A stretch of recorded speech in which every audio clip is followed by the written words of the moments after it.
পাকিস্তানের একজন ডক্টর সাইদ, তিনি নতুন করে ক্যান্সারের উপরে গবেষণা করেছেন এবং এটা পত্রিকায়ও লেখা হয়েছে। তিনি ক্যান্সারের নতুন একটি বিষয়ের উপরে গবেষণা করেছেন এবং এই গবেষণার জন্য তাকে পুরস্কৃত করা হবে।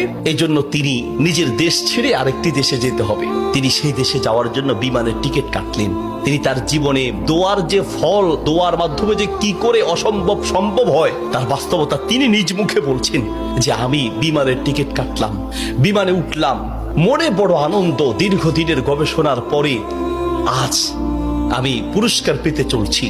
বিমানে ওঠার পরে 1 ঘন্টা কোন রকম বিমান চলার পরেই আমাদেরকে পাইলট বলল যে আপনারা বেল শক্ত করে বাঁধেন, কারণ বিমানের যান্ত্রিক ত্রুটির কারণে সামনে আগাতে পারবে না। আশেপাশের যে কোনো একটা এয়ারপোর্টে আমরা সুযোগ পেলেই সেখানে ল্যান্ড করব।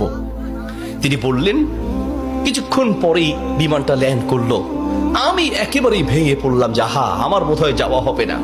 বিমান ল্যান্ড করার পর জিজ্ঞেস করলাম এটা কি যাবে? বলছে যে ত্রুটি, এটা আজকে যাবে না। তাড়াতাড়ি বলছেন যে আমি সেই বিমান বন্দরে বিমান থেকে নেমে চলে গেলাম ইমিগ্রেশন কাউন্টারে, গিয়ে বললাম যে আমি তো ওই জায়গায় যেতে চাই।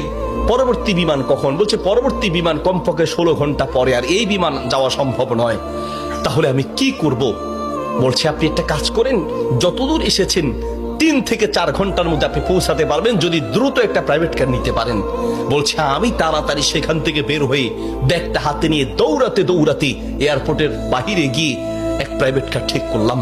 প্রাইভেট কার ওলাকে বললাম ভাই যত দ্রুত পারেন আগাতে থাকেন, টাকা নিয়ে টেনশন নাই, কারণ পুরস্কার তো বিশাল পুরস্কার, আপনি আগাতে থাকেন।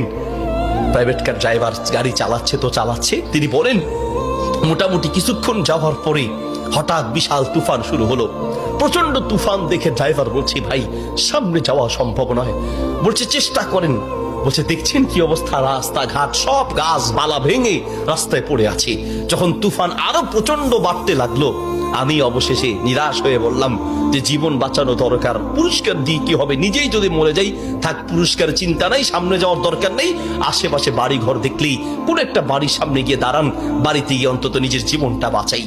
একটা ঘর দেখতে পেলেন, ড্রাইভার সেই ঘরের সামনে গিয়ে দাঁড়ালেন, দরজায় নক করলেন। একজন বুড়ো মহিলা বের হয়ে দরজা খুললেন। বলছে বুড়িমা আমরা মেহমান বিপদে পড়েছি, বাহিরে তুফান চলছে, একটু আশ্রয় চাই, কোনো পুরুষ থাকলে বলেন। বলছে ভিতরে চলে আসেন, কোনো পুরুষ আমার ঘরে নাই, তবে আপনারা বসেন, নিশ্চিন্ত থাকেন, আমি আপনাদের মেহমানদারির ব্যবস্থা করি। বলছে ঘরে পুরুষ নেই তো কোথায় গিয়েছে? বলছে কি বলবো দুঃখের কথা, কিছুদিন আগে আমার ছেলে এবং আমার স্বামী তো আগেই মারা গিয়েছেন, আর কিছুদিন আগে আমার ছেলে এবং ছেলের বৌমা দুইজন একসাথে অ্যাক্সিডেন্ট করে দুনিয়ার থেকে বিদায় হয়েছেন। বাড়িতে শুধু আমি আর আবার নাতিটা আছে। বলছে আপনারা বসেন, একটু মেহমানদারি ব্যবস্থা করি। মেহমানদারি হিসেবে কিছু খাবার দিয়ে ডক্টর সাইদের সামনে দিলেন, আর বুড়িমা তিনি নামাজে দাঁড়ালেন।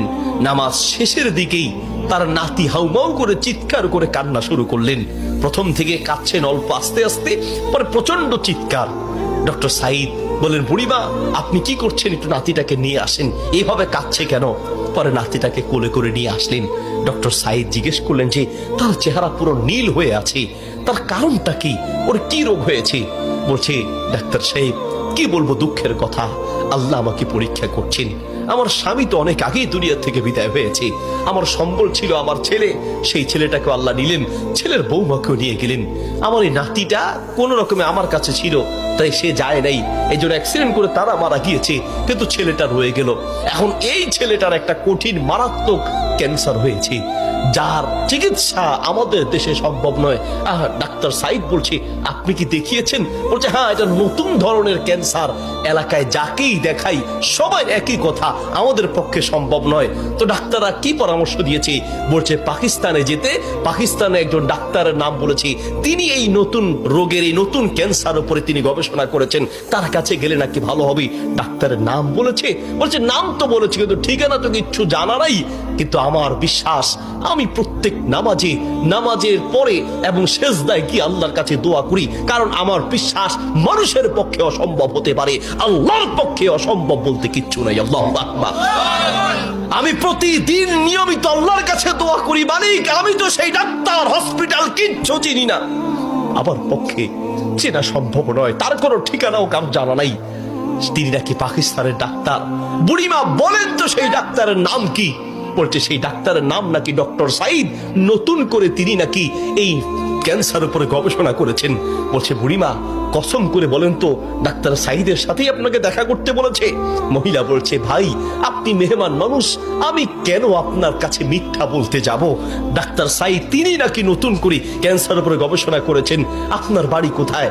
ডাক্তার সাইদ বলল বুড়িমা আমি আপনাকে কসম করতে বলেছি এই জন্য যে আমি বড় অবাক হয়েছি, আল্লাহ যে বান্দার দোয়া কিভাবে কবুল করেন, আল্লাহ যে মানুষের দোয়া কিভাবে কবুল করেন, আমি এখন বুঝতে পেরেছি কেন আমার বিমান নষ্ট হয়েছে, আমি এখন বুঝতে পেরেছি কেন আমি প্রাইভেট কারে উঠেছি, আমি এখন বুঝতে পেরেছি কেন তুফান শুরু হয়েছে, আমি এখন বুঝতে পেরেছি লক্ষ লক্ষ বাড়ি ঘর থাকতে কোথাও না গিয়ে আপনার বাড়িতে কেন এসেছি, আমি এখন বুঝতে পেরেছি আল্লাহ বান্দার দোয়া কিভাবে কবুল করে। বুড়িমা আপনি যে ডাক্তার সাইদের জন্য দোয়া করছেন সেই ডাক্তার সাইদের কাছে পাকিস্তানে যেতে হবে না, টেনে টেনে তাকে আপনার বাড়িতে নিয়ে এসেছেন, আমি ডাক্তার সাইদ আপনার বাড়িতে উপস্থিত আছি। আল্লাহু আকবার।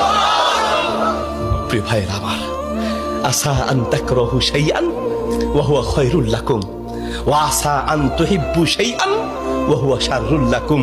আল্লাহ বলে বান্দা শোনো, আমরা অনেক সময় দোয়া করতে গিয়ে আমরা অলসতা পেশ করি, অথবা অচেতন হয়ে যাই, অথবা দোয়া করার ক্ষেত্রে আমাদের ইয়াকিন থাকে না। কারণ হুজুর কত দোয়া করছি, কত বলছি আল্লাহর কাছে, কই না হুজুর আল্লাহ তো শুনে নেই, ঠিক না? অনেকের কথা অনেক হুজুর দোয়া করার জন্য বলেন, কত দোয়া করছে হুজুর, তাহাজ্জুদের সময় দোয়া করছি, শেষ রাতে দোয়া করছি, চোখের পানিতে মুখ ভাসিয়ে দোয়া করছি, কত চাইছি আল্লাহর কাছে, হুজুর আল্লাহ দেয় নাই। শোনেন আল্লাহ বলেন বান্দা মাঝে মাঝে আমি তুমি চাও আমি দেই না, এই যে আমি দেই নাই হতে পারে আমি এই না দেওয়ার মাঝেই তোমার কল্যাণ আছে। আল্লাহু আকবার। আমরা জানি না, হতে পারে ওই যে আল্লাহ দেয় নাই সেটার মধ্যেই আপনার জন্য কল্যাণ দিয়েছি। এই জন্য দোয়া করবেন, পান বা না পান